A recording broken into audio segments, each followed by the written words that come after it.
오늘 우리에게 주신 하나님의 말씀은 구약 성경 스바냐 1장 14절에서 2장 3절까지 말씀입니다. 말씀을 봉독하겠습니다. 여호와의 큰 날이 가깝도다. 가깝고도 빠르도다. 여호와의 날의 소리로다. 용사가 거기서 심히 슬피 우는도다. 그날은 분노의 날이요 환난과 고통의 날이요 황폐와 패망의 날이요 캄캄하고 어두운 날이요 구름과 흑암의 날이요 나팔을 불어 경고하며 견고한 성읍들을 치며 높은 망대를 치는 날이로다. 내가 사람들에게 고난을 내려 맹인같이 행하게 하리니 이는 그들이 나 여호와께 범죄하였음이라. 또 그들의 피는 쏟아져서 티끌같이 되며 그들의 살은 분토같이 될지라. 그들의 은과 금이 여호와의 분노의 날에 능히 그들을 건지지 못할 것이며 이 온 땅이 여호와의 질투의 불에 삼켜지리니 이는 여호와가 이 땅 모든 주민을 멸절하되 놀랍게 멸절할 것임이라. 수치를 모르는 백성아 모일지어다 모일지어다. 명령이 시행되어 날이 겨같이 지나가기 전 여호와의 진노가 너희에게 내리기 전 여호와의 분노의 날이 너희에게 이르기 전에 그리할지어다. 여호와의 규례를 지키는 세상의 모든 겸손한 자들아 너희는 여호와를 찾으며 공의와 겸손을 구하라. 너희가 혹시 여호와의 분노의 날에 숨김을 얻으리라. 아멘. 매일 성경 순서에 따라 스바냐서를 살펴보고 있습니다. 오늘 본문은 어제 나눈 여호와의 날에 대한 내용을 심화하고 있습니다. 여호와의 날은 심판의 날이지만 그러나 하나님께서는 구원의 길도 허락하십니다.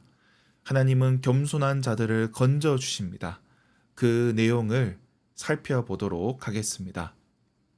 본문 14절부터 여호와의 날이 멀지 않음을 말씀합니다. 가깝고도 빠르도다. 이렇게 말씀합니다. 이 말씀은 신약에서 때가 찼다라는 말씀과도 이어집니다. 하나님 나라가 가까이 왔다. 예수님께서 선포하신 내용과 이어지는 겁니다. 또 예수님께서 다시 오신다. 이 말씀과도 이어지게 됩니다. 이는 시간이 얼마 남지 않았다는 뜻으로 이해할 수도 있지만 그 일이 언제든 이루어질 수 있음을 가리키기도 합니다. 예를 들어 우리는 일상에서 간발의 차로 사고를 면할 때가 있습니다. 아주 작은 차이로 이 사고를 피하고 또 죽을 수도 살 수도 있는 그런 경험을 할 때가 있습니다. 우리의 죽음이 그리 멀리 떨어진 게 아니었다는 것이죠.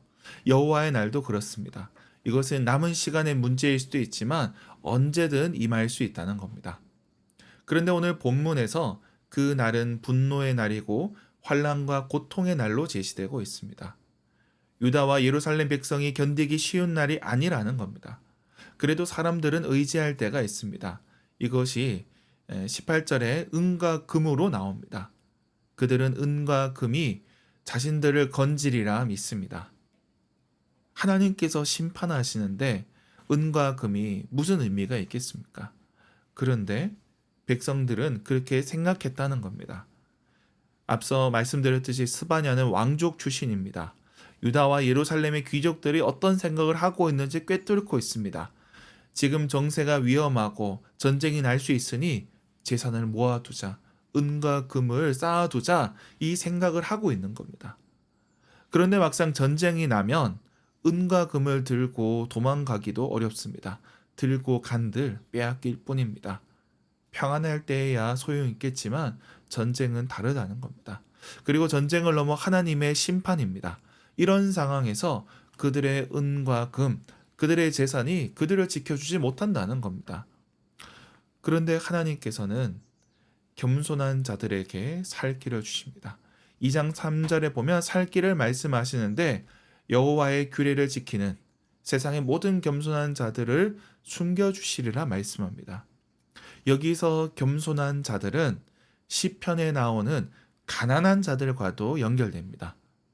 구약 성경에서 겸손과 가난한 자는 하나님을 경외하는 사람, 하나님을 의지하는 사람을 가리킵니다. 물론 물질적으로 없는 사람들이 그렇겠지만 이것은 물질의 문제만은 아닙니다. 그래서 우리가 복음서에서 마음이 가난한 사람 또는 가난한 사람 대해서 이야기하는 것이 이 말씀과도 이어집니다. 그들은 은과 금을 의지하지 않고 하나님을 찾는 사람입니다. 그는 공의와 겸손한 사람입니다. 하나님께서 그를 건져주시기로 작정하십니다. 그래서 그는 남은 자가 되는 겁니다. 심판 이후에 하나님께서 회복시키실 때에 그루터기와 같은 자들, 그 남은 자들을 쓰신다는 겁니다. 오늘 본문의 말씀은 이처럼 심판의 때에 나타나는 두 가지 태도를 다룹니다. 하나는 은과 금을 의지하며 살아가는 자, 그리고 또 다른 하나는 하나님을 의지하며 살아가는 자를 보여줍니다. 그들 중에 결국 살게 되는 자는 겸손한 자입니다. 그들이 이 땅에 남은 자가 되어 또 그루터기가 될 것입니다. 이 말씀은 오늘 우리에게도 적용됩니다. 오늘날 이 시대는 돈이면 다 되는 시대입니다. 스바냐의 시대보다 더 그렇습니다. 물질이 미래를 보장한다 여깁니다. 물질이 전부인 시대입니다. 다른 모든 가치들이 이돈 앞에 녹아버린 지 오래입니다. 그러나 이러한 것도 언제든 날아갈 수 있다는 겁니다. 우리 인생에 겪는 여러 가지 환란일 수도 있고 또 이 나라와 민족이 겪는 어려움 때문일 수도 있습니다. 순식간에 우리가 쌓은 것들이 사라질 수 있다는 겁니다. 우리가 은과 금을 의지한들 그것이 우리를 지켜줄 수 없다는 겁니다. 생각해 보면 우리가 은과 금을 가진들 얼마나 갖고 있겠습니까? 그리고 재벌이라 한들 하나님의 심판을 어떻게 견디겠습니까? 그러나 하나님을 의지할 때, 하나님의 말씀을 지키며 살아갈 때 하나님께서는 그 사람을 구원하여 주십니다. 그 사람을 건져 주십니다. 내 힘을 의지하며 교만하게 사는 자가 아니라 하나님을 의지하며 겸손하게 사는 자를 지켜주십니다. 그를 환난 가운데 숨겨주시겠다 약속하십니다. 말씀을 맺겠습니다. 하나님께서 오늘 우리를 숨겨주십니다. 이 시대가 요동치고 혼란스러울 때에 그때 하나님께서 겸손한 자들을 지켜주십니다. 우리는 겸손한 자가 되어야 합니다. 오늘 하루 주님을 의지하는 겸손한 저와 여러분이 되길 주님의 이름으로 축원합니다. 기도하겠습니다. 하나님 아버지, 오늘 하루도 주님께서 지켜주시길 기도합니다. 이 나라와 민족 주님께서 긍휼히 여겨주시고 공의와 겸손을 구하는 나라 되게 하여 주시옵소서. 이 나라가 은과 금을 자랑하거나 쌓아둔 무기를 의지하는 나라 되지 않게 하여 주시옵소서. 주께서 분노하실 때에 주님을 의지하며 주님의 구원을 경험하게 하옵소서. 세계와 열방을 위해서 기도합니다. 세계 곳곳에서 또 사역하고 있는 선교사들과 우리의 동역자들을 위해 기도하오니 주님께서 저들에게 은혜를 부어 주시옵소서. 캠퍼스 선교사들을 기억하여 주시고 저들의 수고가 헛되지 않게 하여 주시옵소서. 믿음의 사람들이 세워져 나가게 하여 주시옵소서. 이곳 관악 골짜기에서 하나님의 사람들이 세워지게 하여 주옵소서.